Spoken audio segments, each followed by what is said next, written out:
사무엘하 6장에 나오는 다윗의 지금의 행보와 형편은 우리에게 좀 조심스러운 해석을 요구합니다. 다윗의 생애를 보면 이 시기가 가장 절정에 이른 시기라는 걸 알게 됩니다.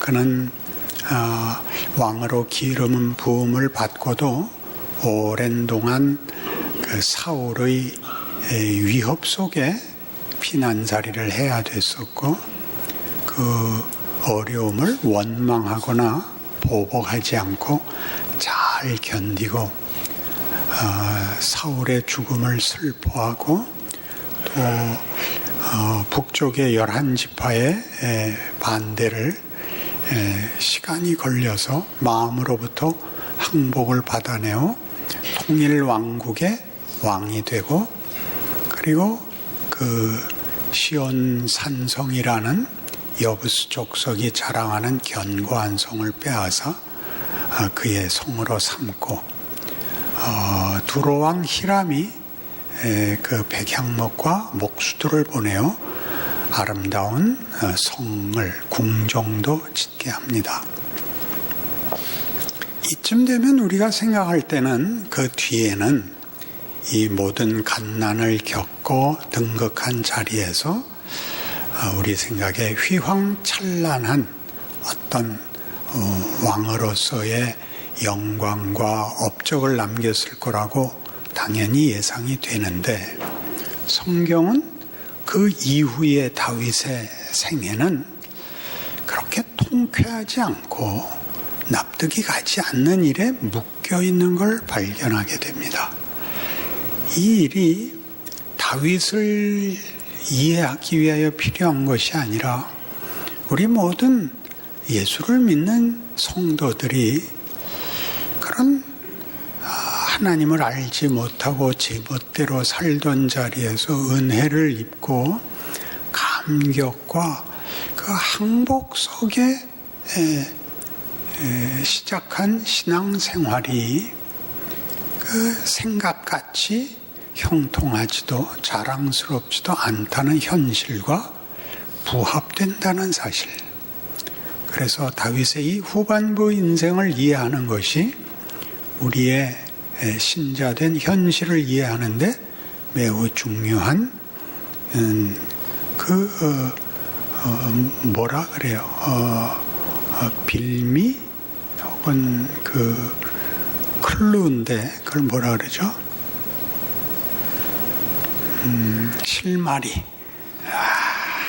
실마리가 된다는 것 기억하고 읽어봅시다. 우선 법궤를 갖고 오기로 결심을 합니다. 법궤는 하나님의 임재를 상징하기 때문에 정치적으로나 사회적으로나 특별히 이스라엘에서는 종교적으로 중요한 의미를 가집니다. 법궤를 모셔야죠. 그래서 법궤를 기럇 여아림에 있던 법궤를 예전에 블레셋에 뺏겼다가 찾아왔는데, 그때 그 법궤를 들여다본 사람들이 죽는 바람에 겁이 나서 그 실로에 가져오지도 못하고 기럇 여아림에 맡겨놨던 것을 이제 가지고 옵니다. 그런데 이번에는 그 소가 뛰는 바람에 법궤가 넘어지지 않게 하려고 웃사가 법궤를 손으로 잡자 이번엔 웃사가 죽습니다. 그래서 궤를 다윗성으로 못 모셔오고 오벳 에돔으로 모셔놓습니다. 이상하게 법궤를 모셔오는 일에 은혜와 기쁨이 있지 않고 죽음, 그리고 분노, 그리고 두려움이 들어옵니다. 참으로 이상한 일입니다. 그리고 오벳 에돔에 법궤를 갖다 놨더니 그 집안이 전부 복을 받는다는 소리를 듣고 이번에는 제대로 가서 오벳 에돔에서 법궤를 이 다윗성으로 모셔오는데, 이때는 다윗이 정성을 다하고 나가서 그 가장 헌신적인, 가장 기쁜 춤을 춥니다. 이 기쁨과 이 다윗의 정성들은 뜻밖에도 말미에 미갈에 의해서 이상하게 먹칠이 됩니다. 왕이요, 왕이 오늘 경박하게 굴었습니다. 라고 미갈이 말하자면 미운 말을 하고, 다윗은 분을 내어서 내가 한 것은 하나님 앞에 한 것이다. 그리고 내가 모두에게 멸시를 당해도 너한테만은 당할 수 없다. 그래서 평생 곁에 안 가서 애를 낳을 수 없게 됩니다. 그러니 6장 사건은 우리가 보통 법궤를 모셔오는 다윗의 기쁨으로 이해하고 있지만, 이상하게도 이 장에는 은혜와 감사와 기쁨이 없고, 아까도 얘기한 대로 죽음, 분노, 두려움, 그리고 약간의 과장, 그리고 질시, 보복, 이런 것들로 되어 있습니다. 다윗은 약간 과장돼 보입니다.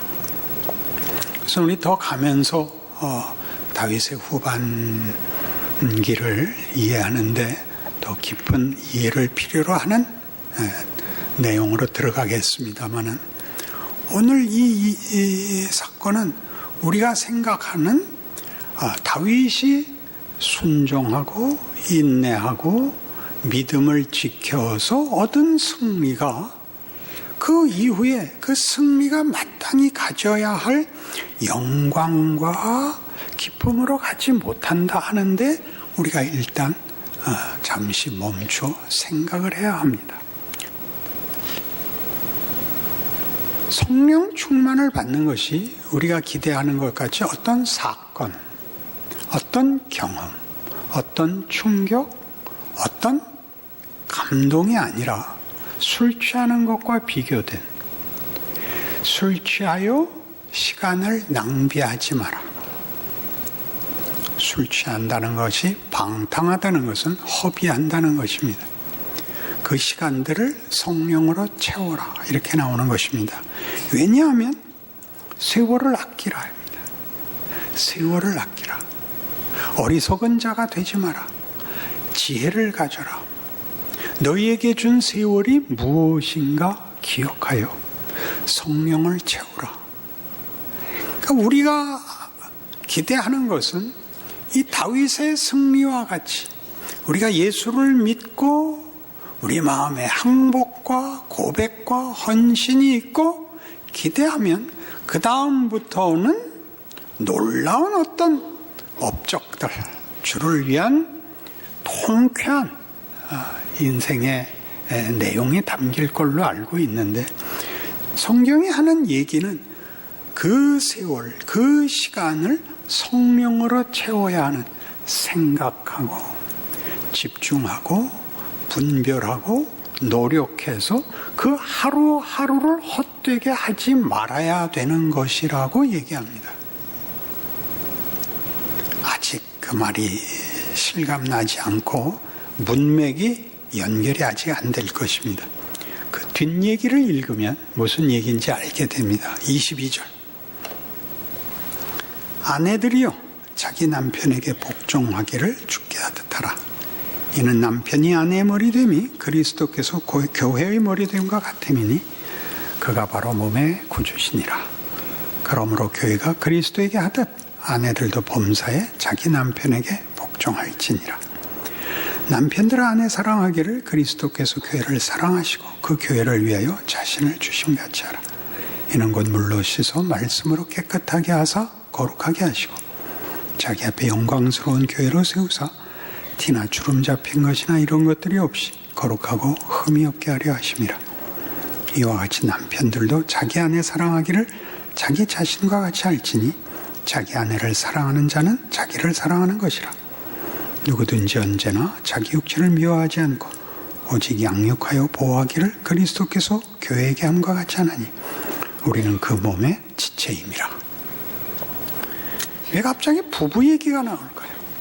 거기다가 느닷없이 이런 명령부터 시작합니다. 꼭 기억하셔야 됩니다. 아내들이여 남편에게 복종하기를 주께 하듯 하라. 이 모든 여성들이 싫어하는 성경 말씀.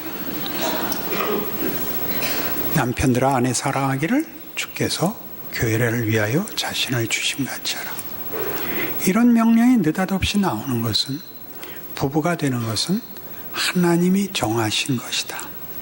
내가 승리와 성공과 만족과 영광을 줄 테니 너희는 다만 이것을 지켜라, 이런 뜻입니다. 그러나 이 명령에는 우리 현실 속에서 보는 어떤 어려움이 있습니다. 여러분은 최선을 다하여 결혼을 합니다. 사랑하고 헌신하고 기다리고 애를 써서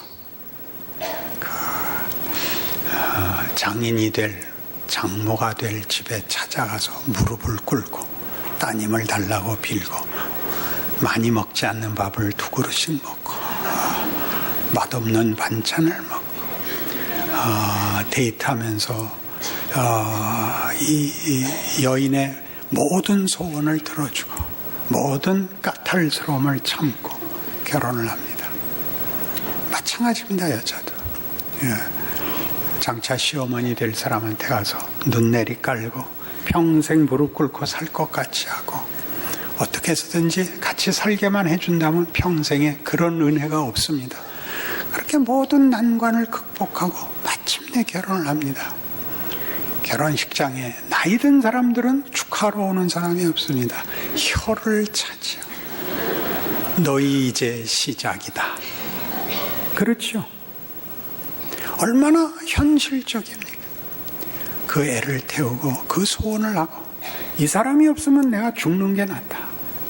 이 사람만 있으면 아무것도 없어도 좋다. 그렇게 한 결혼이 최악의 선택이라는 걸 아는데 얼마 안 걸립니다. 이게 뭐냐 이거죠. 그렇게는 인간의 능력으로는 할 수가 없습니다. 가장 싫어하는 사람끼리 만날 수는 없습니다. 적어도 어느 한쪽은 좀 괜찮아야지, 이쪽도 가장 왼수고 이쪽도 가장 왼수인 사람이 부부가 되는 것은 하나님 외에는 시킬 수가 없다고 그런 생각합니다.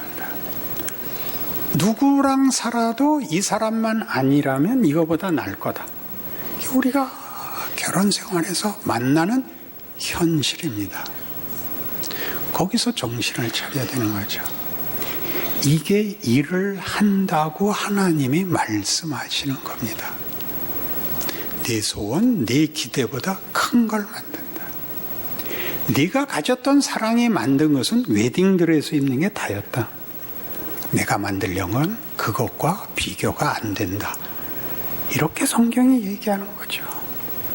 그러니 너 마음 놓고 순종해라. 너 마음 놓고 사랑해라. 사랑할 수 없을 때는요, 울어라. 술 한잔 먹어라.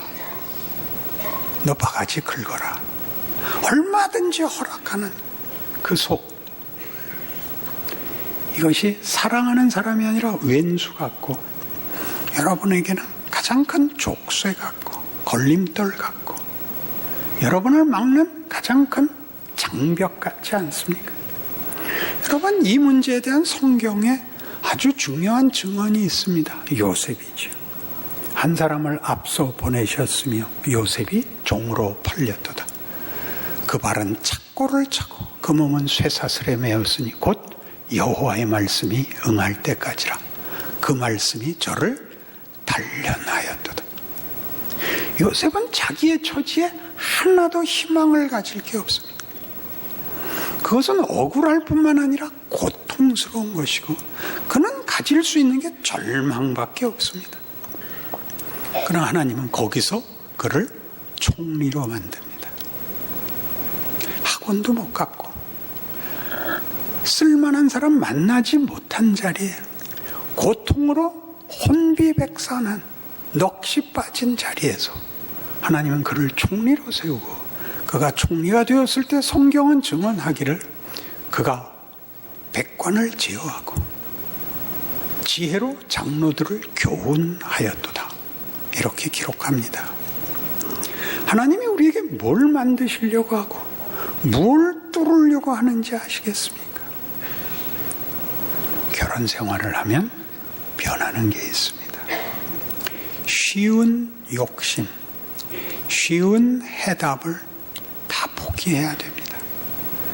그저 바라는 게 아내한테 바가지 긁히지 않는 게 최종 소원이 됩니다. 그건 가장 간단한 소원이 아니라 가장 큰 소원입니다. 그것보다 큰 건 없습니다. 여자와 살 줄 알면 세상에 감당 못할 시험은 없습니다. 그 말을 설명하고 논리를 따지는 것은 아직 멀었습니다. 아내가 그렇다면 그런 겁니다. 기차 바퀴가 세모라면 세모인 겁니다. 어디서 배운다고요? 결혼 생활에서 배웁니다. 남자를 철들게 하는 건 아내입니다. 아내를 철들게 하는 건 자식입니다.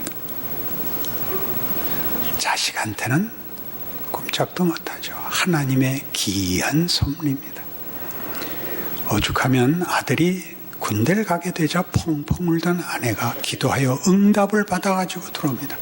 하나님이 당신 보고 대신 가래.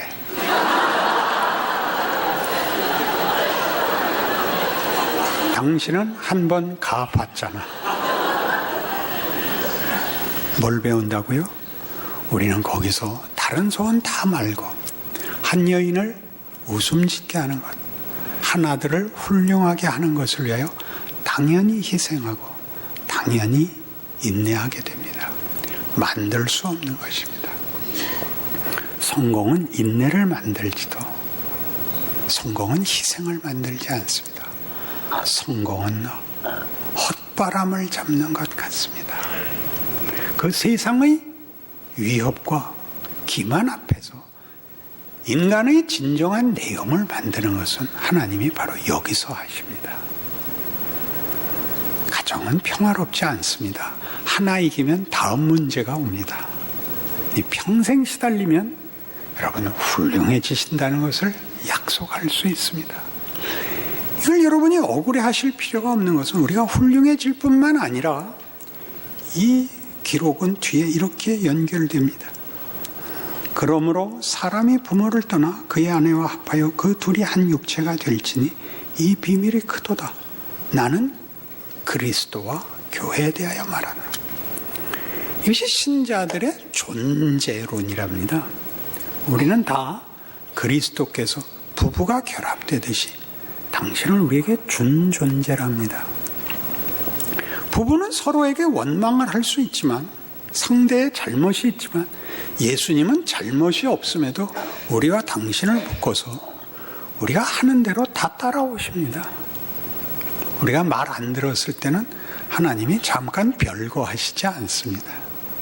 우리의 못난 선택, 행복, 거기에 주님은 우리와 묶여 있습니다. 기가 막히지 않습니까?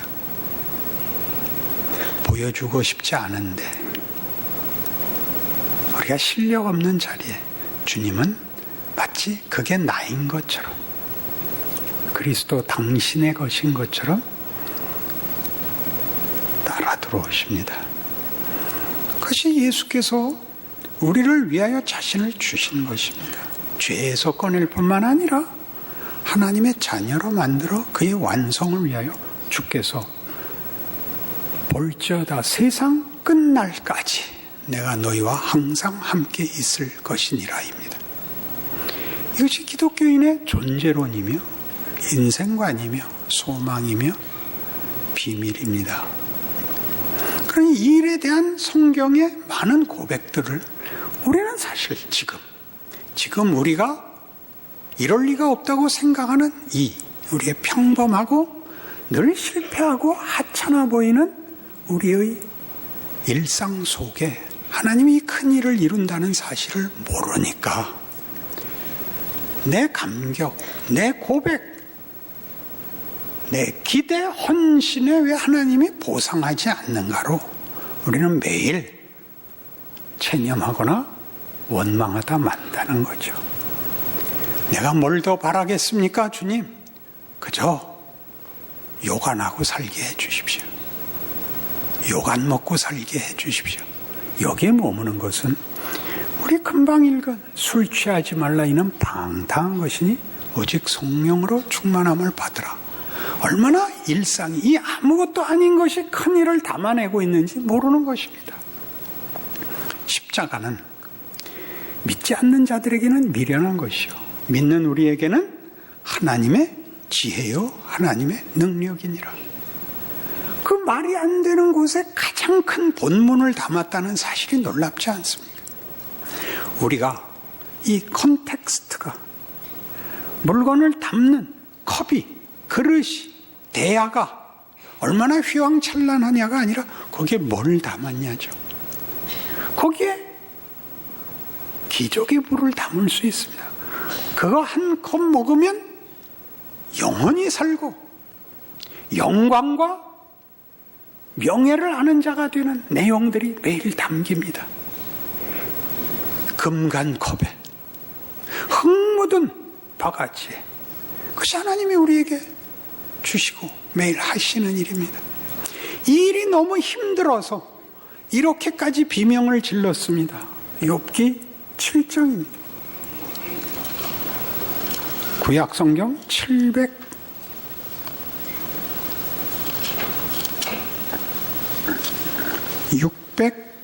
626페이지입니다. 아닌데요? 767페이지입니다.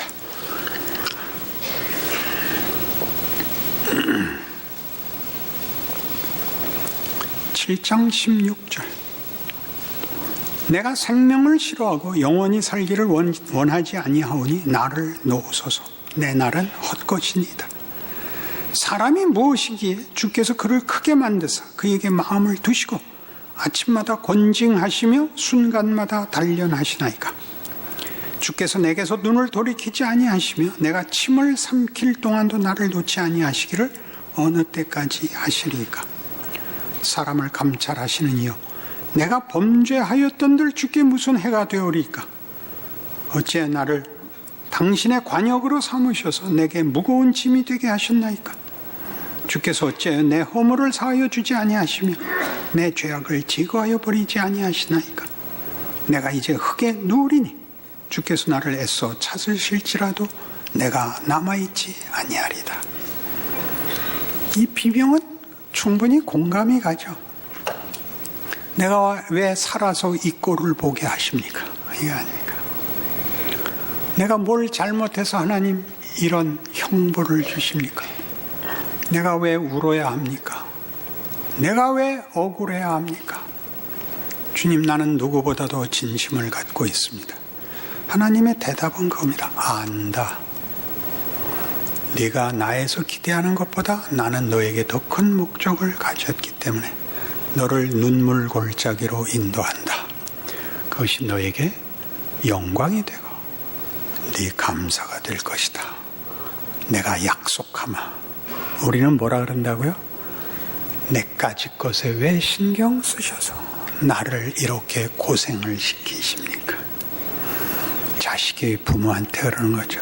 나 학교 보내느라고 매일 고생하시는데 저도 나가서 날품 팔겠습니다. 부모가 그러죠. 너 죽을래?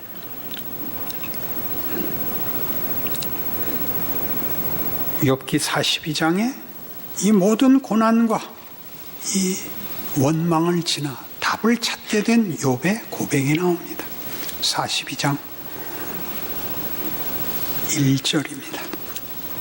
욥이 여호와께 대답하여 이르되 주께서는 못하실 일이 없사오며 무슨 계획이든지 못 이루실 것이 없는 줄 아오니 무지한 말로 이치를 가리는 자가 누구니까. 나는 깨닫지도 못한 일을 말하였고 스스로 알 수도 없고 헤아리기도 어려운 일을 말하였나이다. 내가 말하겠사오니 주는 들으시고 내가 주께 묻겠사오니 주여 내게 알게 하옵소서. 내가 주께 대하여 귀로 듣기만 하였사오나 이제는 눈으로 주를 배웁나이다. 그러므로 내가 스스로 거두어드리고 티끌과 제 가운데서 회개하나이다. 하나님은 원인과 결과의 법칙, 심는 대로 거둔다는 대원칙을 가지고 있습니다. 그리고 그 위에 은혜의 법칙으로 하나 더 쌓으십니다. 기적으로 하나 더 쌓으십니다. 하나님의 지혜로 하나 더 쌓으십니다. 그 위에 쌓이는 이런 원칙들은 맨 밑에 있던 심고 거두는 인과율을 혼란시키거나 모순되게 하지 않습니다. 더 있는 겁니다. 은혜란 혼란도 무질서도 아닙니다. 그것은 더 주는 것입니다. 더 줍니다. 하나님은 창조의 하나님입니다. 심은 걸 거두게 할 뿐만 아니라 그 거둔 것을 언제든지 100배로 만들 수 있고 심지 않은 것을 줄 수 있습니다. 여러분은 금방 그렇게 생각하시겠죠? 심지 않고 거두는 것만 해달라고. 위에 쌓아서 다 자기 것이 되게 합니다. 허공에 쌓아서 흘러가지 않게 합니다. 우리 매일의 삶은 하나님이 그 모든 복을 우리에게 구체적으로 나의 것으로 만드는 하나님의 성의요, 우리의 존재에 대한 하나님의 기쁘신 뜻입니다. 우리는 규칙이나 명분이나 수단이 되는 것이 아니라 하나님의 목적이요, 대상이요, 사랑과 믿음과 축복의 주인공이 되는 것입니다. 그 길로 인도되는 하루하루를 기뻐할 줄 모른다면 여러분은 예수를 믿는다는 말을 할 수가 없습니다. 하나님의 진정성, 하나님의 창조와 부활의 권능, 이런 것들이 여러분의 매일을 의미 있게 만드시고 이기게 하시고 즐기게 하시는 귀한 믿음의 삶이 되기를 바랍니다.